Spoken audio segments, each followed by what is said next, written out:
Happy Easter. It's Easter 2023, and it's a very important day, Easter is. And I was going to shoot this video outside, but it's very windy. It's rainy and windy, and I don't think they even had the sunrise services this morning. And so it's a rainy, windy Easter morning on the Outer Banks. But I hope that you are having a wonderful day wherever you are, and that with time, Easter will mean different things to you. And no matter what you ever believe about the world and God and everything else, those things will kind of change and evolve as you get older. Just remember that at the base of everything, Easter is so important because it talks about it's about the resurrection, and that's where the idea of rebirth, it's not necessarily the first time that the idea of rebirth was ever introduced, but it's definitely for Christians the most important example of this idea of rebirth, and that we as humans, in some sense of the form, our old selves can die and our new selves can be reborn in a better way, in a better spirit. And it has a lot to do with forgiveness. And the idea of forgiveness is so important for humans, whether they're Christian or not Christian. Forgiveness is extremely important because it's both a way towards peace in the world, and we need peace in the world. So forgiving one another and moving forward. It's also very important for our internal self and forgiving ourselves. We're not perfect. Not one single person who has ever lived is perfect. So the idea that we have to just acknowledge the fact that we have these imperfections, we do things that aren't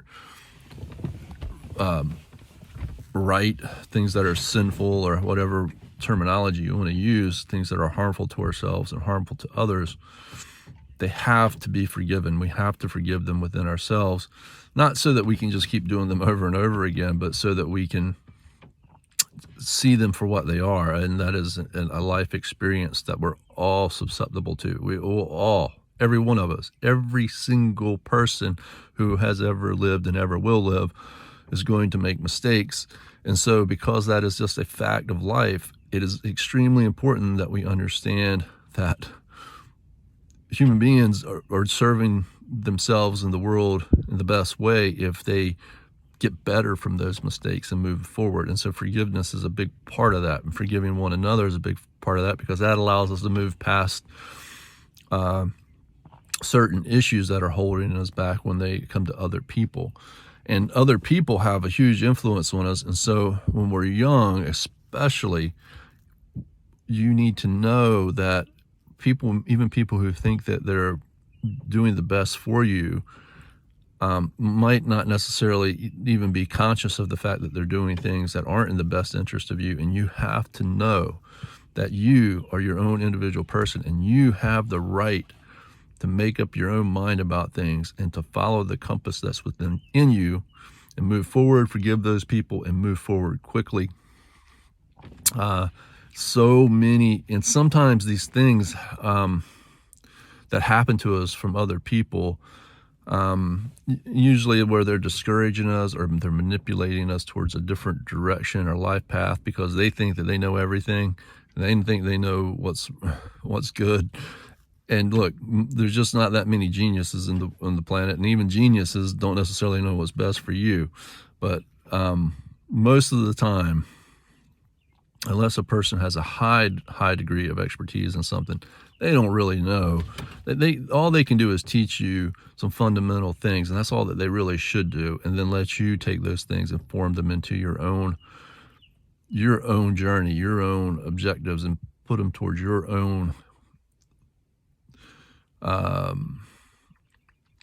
plan to having and living a good life. So if you know the things that you will make a good life, healthy living, not harming yourself, not harming others, taking care of the fundamental things of, Maslow's hierarchy of needs, and then working your way up that step by step. If you know that those are what things you're trying to accomplish, then when you're making a plan with those in mind, you're making a good plan.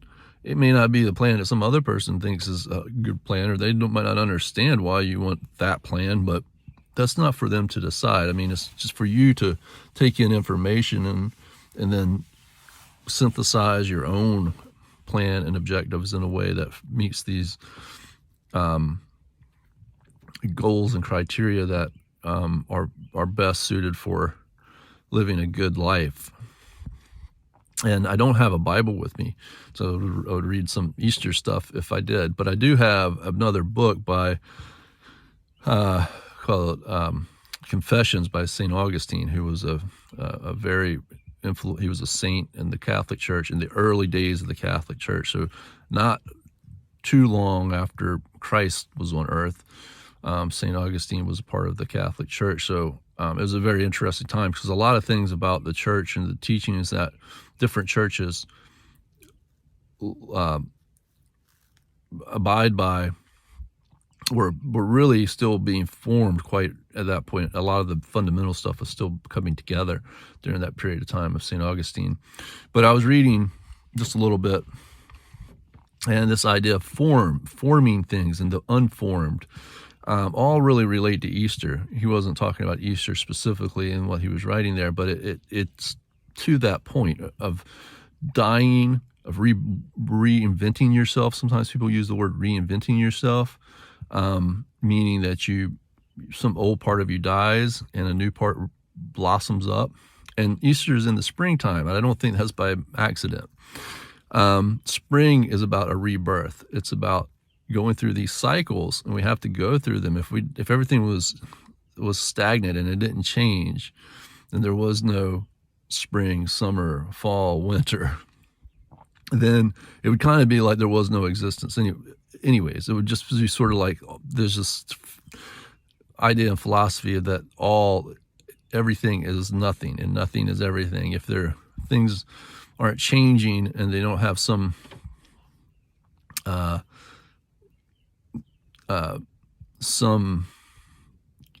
components to them that change relative to another component, then you might as well not even exist at all. So the early you and the old you will not be the exact same person. It'll be quite different, but that you want that those steps along the way to be progress. So the forgiving of your old self and the learning of how to do things better, and the rebirth of yourself and the rebirth of your spirit. And you're going to go through things in life that are going to give you a chance to reflect on what has happened to you and why that has happened to you. And you don't really need to always answer the whys, because the whys can be very, very difficult if you try to answer a why specifically, like why God, why God. It's why is that it is part of living. It is to have a better life going forward. It's just to learn from it. A lot of people will say is a why for anything, but to be grateful for life, to see the sun come into your eyes and to see the flowers bloom, and to be able to teach the next generation something, and to give the next generation something, and to love one another. These things are all kind of virtues that make existence the best that it can be. And so resurrection, Easter, the rebirth, forgiveness, this is extremely important concepts. They're beautiful concepts, but they also have a harsh reality underneath of them, and that is that we have to go through tough periods in order to have new beautiful ways of looking at things. And Christ had to die on the cross. He had to be persecuted in a very painful death in order to for his message to be carried on through generations and generations and generations. And so God Christ being the Son of God carried the spirit of the Holy Spirit within him, and that was an example for all of us to understand that we have this Holy Spirit, the Spirit of God, or goodness, of virtue within us, and we all have that. So Christ was here to just teach us that.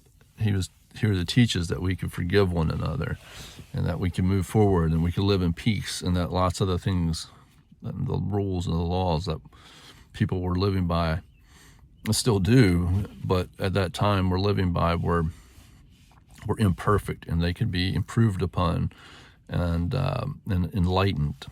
So that's with the New Testament. So the Old Testament, which we still read, and some religions mostly go by the Old Testament.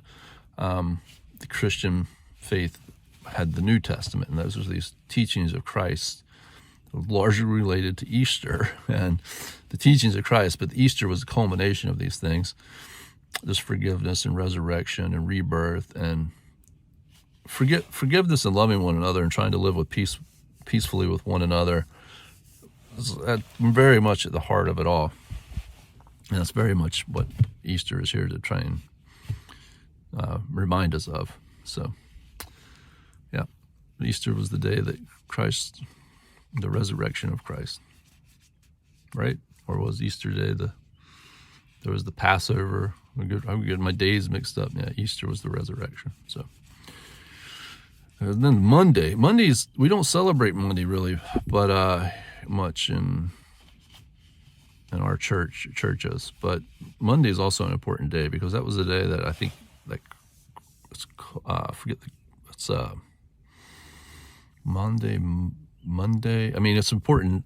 I think it's just as important of a concept to remember as the actual day of Easter, because I think that's about when Christ was amongst the people again, and that's extremely important, because that's not just a part of the story where Christ was amongst the people again. What that culminates with Easter, because it's really a philosophical part of the story that's telling us that Christ and the Spirit of Christ and the teachings of Christ are amongst us now today, just like they were on that Monday. It's not about that just Christ was walking around people on Monday. It's about his teachings, his Spirit, Christ. It's also about the idea that our thoughts and our thinking and our spirit and who we are, every one of us individually, leave more behind as a spirit than as a physical being.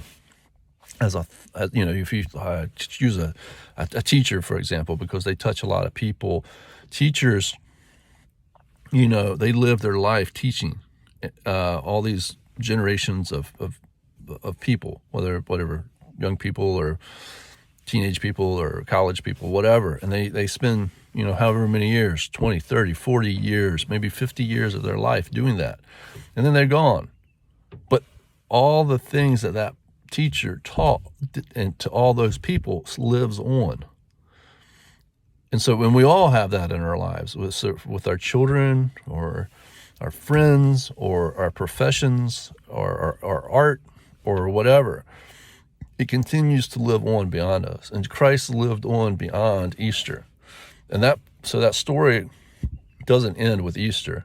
And the fact that we don't celebrate Monday like I think the Orthodox churches do more, it's probably a big mistake, because that really, you need that to complete the whole story and the whole idea and the importance of it all. And that is the teachings of Christ, and Christ are still walking amongst us. He's walking amongst everyone who believes and accepts Christ. So if that's your belief and your philosophy, and you accept that, then the point of that Monday was that people didn't recognize Christ walking amongst them. That was a very key point about that. They don't recognize him today walking amongst them necessarily, because it's within each one of these different individual bodies. Bodies are just carriers of the message and of the Spirit. So that's extremely important to realize too. So like an artist, and people can have different parts to their lives that people don't see. When a person doesn't, we see a person and say, oh, that person was a chef at this restaurant, or that person is a doctor at this hospital, or this person, and that's what you see of that person because that's what you know of that person. But that doctor might also play in a musical band. That doctor also might be a teacher somewhere, and that doctor might also be a parent, and that doctor might also be a charity worker somewhere, or an artist, or that teacher might be the same thing, an artist, or a chef, or a parent, or this or that or the other, a priest, or no telling. And they may be, and people a lot of times are quite a few different things. And then there's just their primary occupation or whatever that some people know them by. And so they're leaving behind in different aspects, different messages, and different parts of themselves. Once we come into this universe and where our conscious becomes aware, now the conscious is interacting with the universe as a whole. And that consciousness is leaving behind a story, an influence, an impact on the universe forever. And there's actual like astrophysics kind of science behind what happens with information. It's a very poorly understood part of physics is information and what happens with information. But the general idea is that information is never destroyed. It's and it doesn't have matter. And well, there's a lot of debate about whether or not it has mass or some sort of physical property that you can measure. But yeah. So these things all kind of tie back together, and they're not as silly sometimes as we want to think that they are. So don't have a closed mind to ideas either. So happy Easter. I know this is a long one, and you can always listen to these things at like 1.5x speed and pretty much follow them just as well as if you listen to them at one-time speed. That's a good study tip too. If you listen to them too fast, then you do start to forget things. But you can listen to things fast until you get to a part that you want to hear again, then slow it back down. So that's a good little study hack to get through more information. And also don't try to take, we live in a world where we try to take in too much information too. But say your prayers, connect spiritually with the universe, learn about Christianity. Christ had a very wonderful message. Understand that this is what St. Augustine was talking about, the unformed, the nebulous. So if we look out into space, and there we see a thing called a nebula. It's just a big cloud of hot gas that's huge, it's like the size of a galaxy, that spread out. Sometimes these things could be the birthplaces of millions of new stars. That's what a nebula or nebulous, it means kind of an unformed beginning of things. And as humans, we both start off as a nebula, trying to form and grow, and you're like a galaxy or a star just forming as when you're young and you're growing. But also, it's different periods of our lives, we are also reforming and rebirthing and becoming hopefully better versions of who we are. And so that by the time we depart this planet, hopefully we've done some good things. But yeah. But Christ was trying to pull those philosophies and teachings together and pass the message of goodness, of God's message of love and forgiveness and peace, love, and understanding to all humanity, to try and bring us together. But remember too that it's also your own formation of these ideas. Churches are there to help us, but at the same time, there's a double-edged sword to that, and that is you also have to maintain your independence. And a lot of times it's harder, but better, to form your ideas about what Christianity is independent from the church, and then be involved with the church as part of the community of Christ, but not to take all of your understanding of what Christianity is just from the church. That's probably not going to end up being the best path. So you need to be able to put these things together for yourself. And there's a lot of reasons for that, but part of it's because you're an individual person, and you're going to always there's the world and the universe is coming at you from one vantage point. You're the only person that will ever see it exactly like that. And therefore, things and messages that are in the Bible and in other places are going to be unique to your experience. They're going to mean something unique to your experience. Well, I love you. Happy Easter.